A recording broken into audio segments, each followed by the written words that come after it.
O episódio 38 de Bleach nos apresentou BSB vs Jugran, uma luta que é mais um massacre na real, mostrando como a mão direita de Yhwach se tornou o que ele é e apresentando seu nível de poder avassalador. Nesse vídeo vou analisar o episódio e também fazer aquela cubologia boa para descobrirmos os simbolismos escondidos na obra. Então já usa sua pressão espiritual para esmagar o botão do like e entre para a faculdade de cubologia se inscrevendo no canal. Eu sempre falei que é uma pena que a gente não viu muito mais dos Quincy's durante a guerra, e que ver os dramas, conspirações e outras situações legais dos Stern Eaters iria ajudar muito o arco final. Pensa no que foi a Soul Society, mas pros Quincy. E esse episódio adapta capítulos que vão mais por essa pegada, expandindo o passado dos personagens, estabelecendo suas características psicológicas, apresentando simbolismos e também muitas informações sobre o mundo e mitologia de Bleach. Vemos como Jugran era abusado de várias formas por seu próprio tio. Inicialmente são dicas indiretas, como o braço todo machucado, mas depois fica bem explícito o que era. Vemos como BSB sempre se achou, mas no fim era um efeito das habilidades do amigo. Temos técnicas de empatia usadas para ambos personagens, que fazem você compreender por que eles tomaram as decisões que tomaram,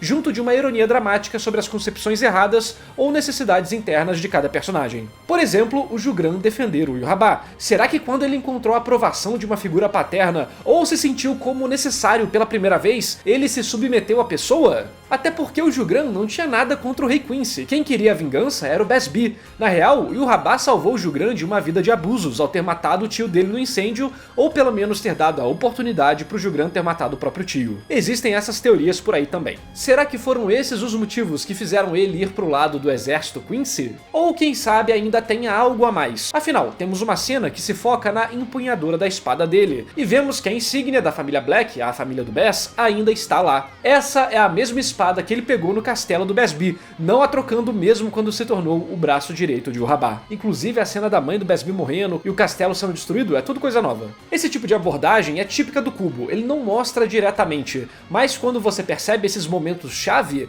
todo quebra-cabeça começa a fazer mais sentido. Por mais que o Jugran não mostrasse seus sentimentos, havia algo no fundo que ele ainda guardava com carinho.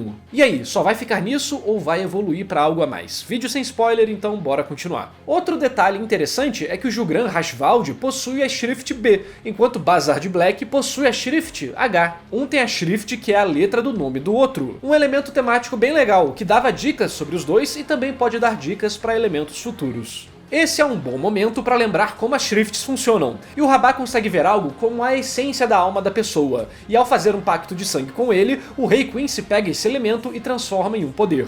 Não é o Yhwach que dá essa capacidade ao usuário, sacou? Ele usa o que já está dentro da pessoa.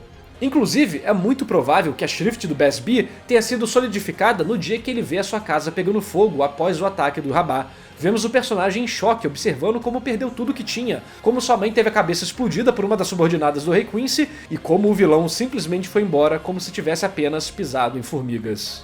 Por mais que o BSB morra no final do episódio, esse é um flashback importante de várias formas. Ele desenvolve o Jugran para momentos posteriores, mostrando seu psicológico e as suas capacidades de combate, além de apresentar muito sobre a história dos Quincy. Só que algumas coisas ficam meio implícitas. Por exemplo, Yhwach, apesar de ser o pai dos Quincy espiritualmente, não é o primeiro Quincy que apareceu na Terra. Eles dizem que um Quincy que dava poder não nascia há 200 anos, e que o Yhwach nasceu há 200 anos. Ou seja, antes desses 200 anos, já haviam outros Quincy's normais e raramente também aparecia um Quincy com poder de doar poderes. É até dito que esse negócio de Quincy especial é uma lenda. E se era uma lenda há 200 anos atrás, então desde quando essa lenda existe? Vemos até o Yhwach dominar as outras comunidades Quincy que não se juntaram a ele, mostrando que havia discordâncias entre a raça, e que ele unificou todos à força. O termo pai dos Quincy é algo como pai espiritual. Vimos isso também com a nova cena do Yhwach no passado encarando o rei espiritual, e então encarnando na Terra. Porém, nesse processo de possível encarnação, milhares de anos pareciam já ter se passado no mundo humano, com os Quincy já existindo. Até que ele nasce como um bebê especial e daí já sabemos o que rola, mais ou menos, né?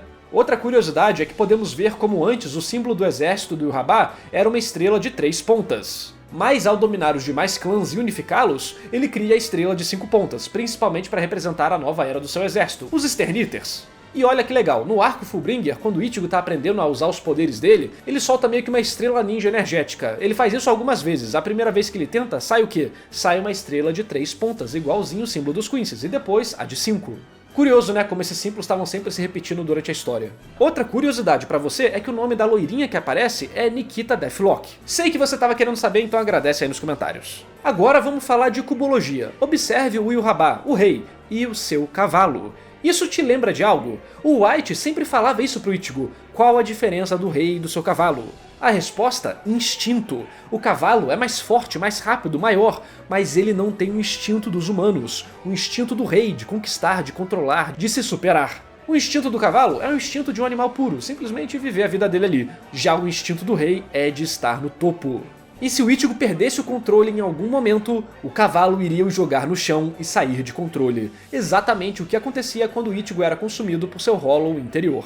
Bacana, né? Mas tem mais um simbolismo interessante nisso tudo. Qual era a outra pessoa dentro do mundo interno do Ichigo? Exatamente, Yhwach, o velho Zangetsu. Ou seja, o rei, exatamente quem mantinha o White sob controle, não deixava ele liberar todo o poder pro Ichigo. Voltando ao presente, temos a luta dos dois amigos, que é bem rápida, mas muito legal, visto que não há como Besbi vencer do Jugran. Então temos aquela humilhação muito bem animada, deixando claro a diferença de poder deles. Finalmente nos mostrando do que o Jugran é capaz e preparando ele pro futuro. Assim como todos os outros episódios, esse aqui tava lindo. Direção, fotografia, animação, trilha sonora, precisamos de um remake do anime nessa qualidade urgentemente. Pelas entrevistas do autor, a quarta temporada vai ter muitos extras. Fico imaginando o que seriam e se vão trabalhar mais esse lado Quincy da história, porque não temos definido em pedra onde que é esse mundo antigo dos Quincy's, se é no mundo humano ou em alguma outra dimensão espiritual.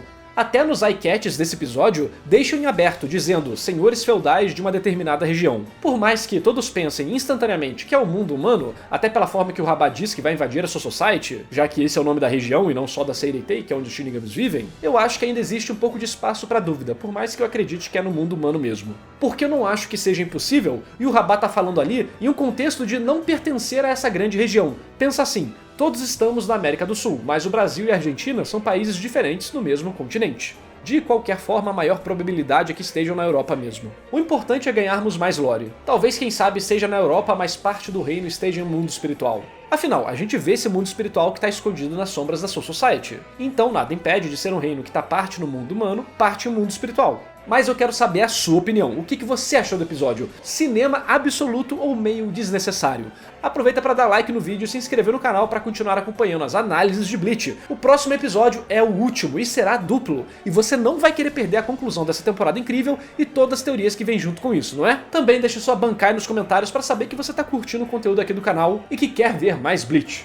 E esse vídeo só foi possível graças às lendas do canal, Kairos Valentine e PH Autarquia, e aos heróis Adriel Cavalcante, Alex de Oliveira, André Luiz Melo, Eduardo Rufino, Felipe Vulpes, João Pedro Coelho, Leonardo de Brito Correia, Matheus Felipe, Overhaul Engenharia de Manutenção, Celtinho Gameplays, Valdir Oliveira e a todos que apoiam o meu trabalho.